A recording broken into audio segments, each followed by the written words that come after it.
Personal Story segment tonight. We are pleased to welcome the Speaker of the House, Congressman Paul Ryan, to The Factor. Yesterday, he said this. I do not think a Muslim ban is in our country's interest. I do not think it is reflective of our principles, not just as a party, but as a country. And I think the smarter way to go in all respects is to have a security test and not a religious test. Congressman Ryan joins us now from Washington. Don't you think that Americans have simply had enough of the Muslim terror deal, and that's why Trump gets traction with his temporary ban? He's mobilizing people in an emotional way to support him. That's what it's all about, is it not? Well, sure, but if I'm going to ask a question, Bill, I'm going to give an honest answer. And the honest answer is I actually think a Muslim ban based on religion is counterproductive to our efforts to fight terrorism. More importantly, we believe in the First Amendment, which is freedom of religion. So I really do think a security test, that's what we passed here in the House. We said you can't have the Syrian refugee program until you have a security test where you can properly vet every single person. Right. And we've passed that bill. It's sitting over in the Senate. Harry Reid's filibustering it. Yeah, those are the kinds of tests we want to have. Meantime, President Obama is bringing people in. That's right. So we don't agree with that. No, that's right. And we passed a bill stopping it, but based on not religion, based on security. And we don't have the kind of assurances we want to be secure about this, and that's why I call this a security test, because it's not saying, look, anybody can come and say they're this or that. If they declare their religion to get in the United States, that doesn't really do much, does it? No, but we have a Somali problem up in Minneapolis, St. Paul. Have a problem there, and those are refugees from Somalia. And if, God forbid, some refugee comes in and, blows people up, it's going to be grisly. Now, that's why we passed it. Just so you know, that's why we passed a bill pausing this refugee program, because we don't think the refugee program works, and that's why we don't want it to continue right now. With all due respect, I didn't even know Harry Reid was blocking that bill. You guys got to get out there and you got to bang the drum on this thing. Like him or not, Trump bangs that drum, and you guys don't. I mean, I didn't know till you just told me tonight that Harry Reid, who is a villain, he blocked Kate's law, is trying to block this. All right, now we know. But you guys should be screaming at the top of your lungs. When you met with Trump in January, when you met with Trump, did you discuss this Muslim ban thing? Yeah, we did. We discussed this and many, many other things, but we did discuss this Muslim ban thing. We just have a difference of opinion on it. I'll just leave it at that. So you're not going to move him, he's not going to move you. Now, last night we discussed this declaration of war, that if Congress would declare war on the Islamic Jihad and then name the groups that we're declaring war on, give the president and the military more power to deal with them. Has President Obama ever come to you, ever called you, ever texted you, any of his guys, and said, this might be a good idea, let's discuss it? I haven't discussed this specifically with him in quite a while. I think I did a few months ago. We had discussed it. Here's the problem. I agree with what you just said. I think we should declare war on ISIS and every other one of these groups, a fresh authorization of the military force. Here's the problem. President Obama wants to tie the hands of the military. President Obama is saying that he will not accept an authorization of the military force that does not completely hamstring his successor. And we're not going to do that. If Congress declared war, Congress has the power to declare war. So if Congress declares war, all right, then yes, he might be a bad commander-in-chief. Yes, he might blow it. But that's all going to be on him then. So you guys have done what you can do.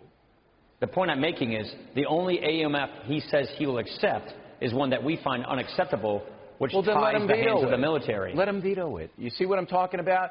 I think Americans are angry. I think that they want action, and they don't want to hear we can't.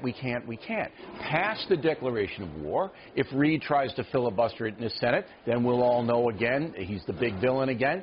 But you guys have got to show the American people that you really feel the way they feel, that these people have to be dealt with. And I would encourage you to go to better.gop, because at better.gop, we released a national security strategy last Thursday before Orlando, 67 recommendations on exactly what we should be doing to confront Islamic radical terrorism. But the declaration of war is huge, because that would then NATO would have to come in. That is a game changer. It's been going on too long. You know that, Mr. Speaker.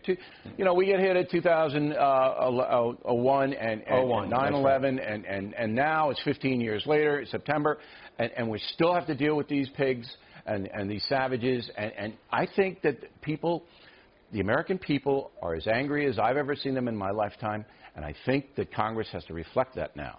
Now, talk about anger. Let me just get you there. We passed a bill last year calling for the president to give us a plan to defeat ISIS. What did he do? He sent us a few pages of talking points. So yeah, he is phoning it in on the war on terror. He doesn't have the heart, but he's only president for a few more months. We share that frustration. Right. He's only president for a few more months, and you guys have got to mobilize. Now, when you're in session and you want a moment of silence for the victims of the terror killing in Orlando, then you have Democrats walk out of the chamber. Can you explain exactly what happened there so everybody knows? Yeah, sure. I think they were trying to bring attention to themselves to talk about gun control. I don't think after the worst terrorist attack since 9/11, the greatest mass shooting inspired, we know at least it was inspired by ISIS. I don't think the answer is to walk out. I think the answer is at a moment of silence to pay respect to those who are grieving, to the victims and their loved ones, and not to try and redirect attention to compromising law-abiding citizens' Second Amendment rights. But that's been I the think that's whole, what they did, and I think they brought attention to themselves, and I don't think that was That's appropriate. the whole strategy of the left, though. Don't put it where it belongs on the ISIS doorstep. Then tell the world it's America's fault because of the guns. We know the game they play. We know, and I have to deal with this every day of my life. But specifically, the Congress people who walked out, what do they want you to do?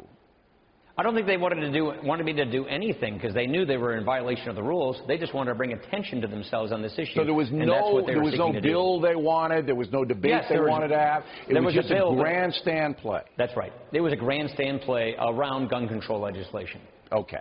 Now, you and I have talked before about Kate's Law, and this ties into terrorism, too, because right now we have a system where we can't protect Americans from violent, criminal aliens who defy deportation 4, 5, 6 times. Right. We still can't protect Kate Steinle, a 32-year-old woman in San Francisco, from being killed.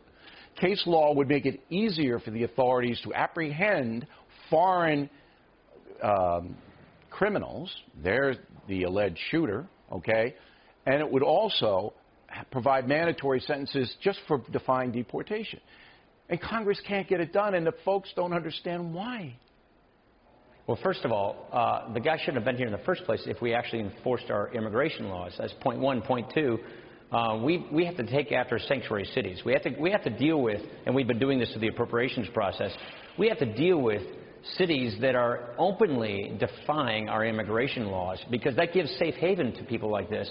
So that's point 1, 2. Point 3, what we have to figure out is how do we write Kate's Law so that we're not clogging up our jails so much for, say, DUI, but for the true violent criminals. Aggravated felon. Those are 2 words. Yeah, that's right. So we need to get this. We need to get the details right so that we actually are going after the people that are doing this. But it's almost a year, and now the Steinle family is so brokenhearted they're suing the federal government because the federal government won't right the wrong. And I'm going to come back now. We're going after sanctuary cities in the appropriations process, but we're having a problem with the president as well on that. So trust me, you know we're frustrated about this. But put the case law standalone. Do something. See, Americans just want you to try. They want you to try. And if Obama doesn't do it or Reid doesn't do it, let them take it. You try. You do the right thing. I'll give you the last word.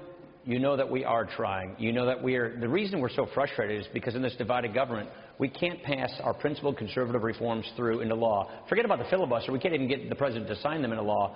That is why we are offering an agenda that we're asking the American people, give us the kind of government that can get these things into law. How do we keep ourselves safe? How do we grow the economy? How do we reduce the intrusive government? How do we make a national security policy to keep us safe? How do we replace Obamacare? Better.gop. Because we're so frustrated, because we can pass these bills out of the House and then they just die via a filibuster or a veto by the president. So you'll pass it in a heartbeat in the House. You know you will. Pass it. Then I can at least ram it down their throats. Point taken. Point taken. All right, Mr. Speaker. We appreciate it.